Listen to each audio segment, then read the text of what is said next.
Bom dia, boa tarde, boa noite. A gente vai falar de força elástica, que basicamente fala de fenômenos em que uma força, a aplicação de uma força, distende um objeto. Estão vendo isso daqui acontecendo? Ó, tá puxando mais forte e tá esticando o elástico, certo? Bom, a gente vai ver em toda a generalidade possível? Não. A gente vai ver um modelo específico, tá? Que é a chamada lei de Hooke. E ela se respeita a um tipo específico de comportamento de objetos que se distendem quando se aplica uma força. Que comportamento é esse? Bom, o que está acontecendo aqui? Tá? Tem um objeto que se distende ou se comprime, que é a mola, e tem um pino aqui aplicando uma força nele, certo? E aqui a gente tem algumas variáveis em relação a esse processo. Bom, vamos começar com a posição de equilíbrio. O que é a posição de equilíbrio? Ora, tem o pino fazendo força na mola, certo? Equilíbrio é quando não tem ninguém fazendo nada, certo? Bom, posição de equilíbrio é a posição de um certo ponto de referência, que geralmente a gente coloca no ponto de aplicação da força, quando essa força é zero. Se eu aplico uma força, tem uma deformação, num sentido ou em outro, certo? Se eu aplico uma certa força, eu tenho uma certa deformação, portanto. E a deformação está no mesmo sentido da força que eu estou aplicando, percebe? Tá? Se a gente pegar os valores, a gente tem aqui, se eu aplico 20 newtons, eu tenho ali 5 centímetros. Se eu aplicar 2 newtons, será que eu dou conta?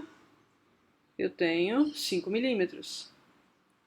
Certo? Se eu multiplicar por 50 a força, eu vou ter 100 newtons. Olha por quanto o deslocamento, a deformação é multiplicada pelo mesmo fator de 50. Mesma coisa aqui para compressão, certo? Então, isso é o que a gente chama de comportamento elástico ou comportamento linear, sendo mais preciso. Linear por quê? Porque a deformação, que é esse deslocamento medido a partir da posição de equilíbrio, isso é bem importante, tá? A gente tem que medir esse deslocamento aqui, ó, sempre a partir da posição de equilíbrio. Isso que é a deformação. E é essa deformação que, nesse comportamento linear, vai ser proporcional à força que eu estou aplicando. Essa linearidade significa que para uma mola específica, com propriedades específicas e fixas, a gente tem o quociente entre a força aplicada e a deformação sendo uma constante. E essa constante é o que a gente chama de constante elástica da mola.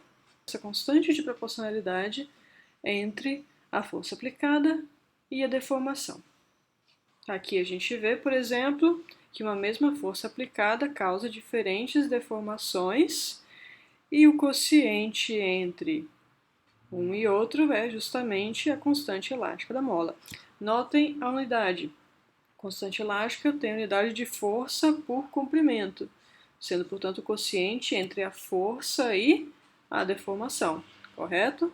Por exemplo, aqui, ó, o quociente entre 100 newtons dividido por 0,25 metros dá 400 newtons por metro, beleza?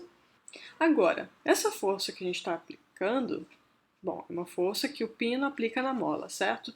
A gente chama de força elástica a força que a mola faz em quem está mexendo com ela.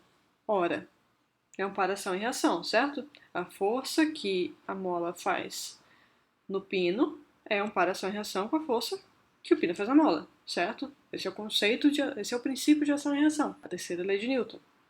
Interações são recíprocas, automaticamente recíprocas. Dessa forma, para onde que está a força elástica? É essa aqui. Então, se a gente for olhar só para a força elástica e sua relação com a deformação da mola, ou seja, a força que a mola faz em quem está ali deformando ela, vai ser em intensidade proporcional à deformação, só que vai ter sentido oposto à deformação. Se eu estou comprimindo a mola, ela vai querer me empurrar para o sentido contrário que eu estou comprimindo. Se eu estou puxando a mola aqui, a extensão dela está para um lado, só que ela está me puxando para o outro. a mola está tendendo para a posição de equilíbrio. A força que a mola faz é sempre o sentido dela voltar para a posição de equilíbrio. E, portanto, a gente tem que a força elástica é dada por essa expressão aqui, ó.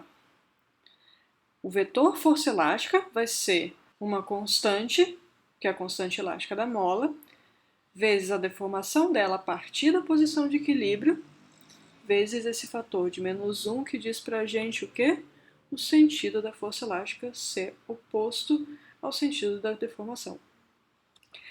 Toda mola é assim, todo objeto com comportamento elástico é assim? Não imenso, não. Esse ratinho aqui, todo velhinho, coitado. Olha, primeiro que eu não consigo comprimir, certo? Já é uma diferença da lei de Hooke, que está falando de distensão e compressão. Mesmo assim, se a gente for falar só da distensão, bom, nesse caso a lei de Hooke, será que vale só para a distensão desse elástico? Vou puxar, puxo mais um pouco, e estou aumentando a força, tá? Estou aumentando, aumentei um pouco, esticou um pouco, aumentou um pouco, esticou um pouco. Estou aumentando a força, o mesmo tanto, tá esticando sempre o mesmo tanto, eu tô aumentando a força. Parou de esticar. Se eu fizer um gráfico da força que eu tô fazendo aqui pela distensão do elástico, vai ser uma linha reta? Crescendo, sim, sempre?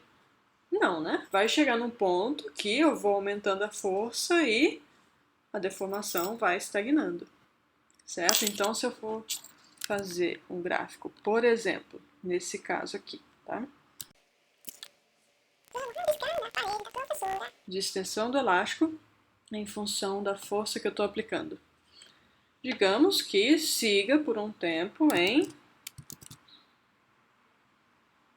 siga linearmente por um tempo. Mas chega uma hora, a partir de um certo ponto, eu vou aumentando a força e não vai esticando mais. Parece ser algo mais ou menos assim, né? Isso é mais ou menos geral, tá? É difícil ter um objeto, ter um sistema, mesmo uma mola, que tem esse comportamento da lei de Hooke indefinidamente. Tanto que tem um certo limite para o próprio tamanho dela ali, certo? Em geral, todo material vai ter o chamado limite elástico. E esse limite elástico é até que ponto que a gente pode, pelo menos em boa aproximação, caracterizar esse gráfico aqui como uma linha reta. Aqui a gente tem o domínio da lei de Hooke sendo aplicável ali a esse sistema que a gente está falando, no caso esse ou mesmo uma mola, tá? Isso inclusive está relacionado ao funcionamento de alguns dinamômetros, que são dispositivos que medem força. E existem dinamômetros cujo funcionamento está baseado na lei de Hooke. Se vocês virem, por exemplo, algum dinamômetro com esse tipo de funcionamento, que diz assim, limite 150 newtons. A medida vai ser confiável se vocês medirem mais do que 150 newtons, porque o dispositivo vai estar relacionando esse valor aqui de extensão ali da mola, certo? Alguma medida disso, servindo de medida indireta para isso aqui, certo? Mediu, teve essa deformação, então ele dá essa medida de força. Teve essa deformação, então ele dá essa medida de força. Teve essa deformação, mentira que nem ia ter, certo? Nesse caso aqui, mas teve essa deformação aqui, a medida de força real seria essa, certo? Mas se a gente seguisse com a reta aqui, seria outra medida de força. A medida não está confiável. Pior ainda, tá? Se eu esticar, não vou fazer isso, tá? Já está estragado o suficiente o brinquedinho. Mas se eu esticar muito, o que eu vou fazer? Eu vou arrebentar, certo? Mesmo que não arrebente, é possível que uma mola, digamos assim, tenha suas propriedades alteradas se a gente fizer uma compressão ou uma extensão além de um certo limite que a estrutura ali intermolecular está dando esse comportamento linear num certo intervalo. Moral da história. A lei de Hooke é um modelo com um certo domínio de validade, e esse domínio de validade depende do objeto em questão. A gente vai trabalhar, fazer exercícios com várias aplicações de lei de Hooke nas próximas semanas, mas é importante vocês saberem, nem tudo que se deforma satisfaz a lei de Hooke. Um objeto que satisfaz a lei de Hooke até um certo intervalo de compressão ou extensão não necessariamente satisfaz além desse intervalo.